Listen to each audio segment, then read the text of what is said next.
मन हमारा अनंत तो है नहीं ना कि उसमें सबके लिए जगह होगी। मन तो सीमित है। मन के जिस हिस्से पर अधिकार होना चाहिए था, बाबा फरीद का, बाबा बुल्ले शाह का, कबीर साहब का, रैदास साहब का, दादू दयाल का, संत लल्लेश्वरी का, कृष्णों का, बुद्धों का, महावीरों का, किसी शंकराचार्य का, किसी दत्तात्रेय का, मन के ठीक उसी हिस्से पर हमने अधिकार दे दिया है। और मन के पास समय भी सीमित है और ऊर्जा भी सीमित है। वो ऊर्जा आप सबको तो नहीं दे सकते ना।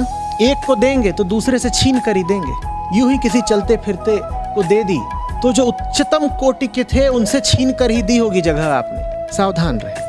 आपके समय पर किसी का अधिकार है, आपका समय आपका नहीं है। अपने समय को उसी को दे जिसका उस समय पर वाजिब अधिकार है। नहीं तो बात नाइंसाफी की हो गई ना।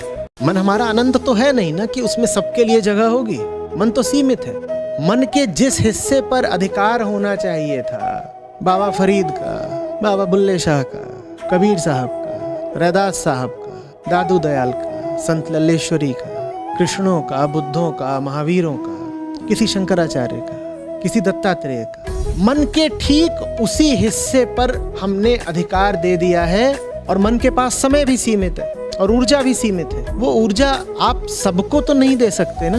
एक को देंगे तो दूसरे से छीन कर ही देंगे। यूं ही किसी चलते फिरते को दे दी तो जो उच्चतम कोटि के थे उनसे छीन कर ही दी होगी जगह आपने। सावधान रहे। आपके समय पर किसी का अधिकार है, आपका समय आपका नहीं है। अपने समय को उसी को दे जिसका उस समय पर वाजिब अधिकार है। नहीं तो बात नाइंसाफी की हो गई ना।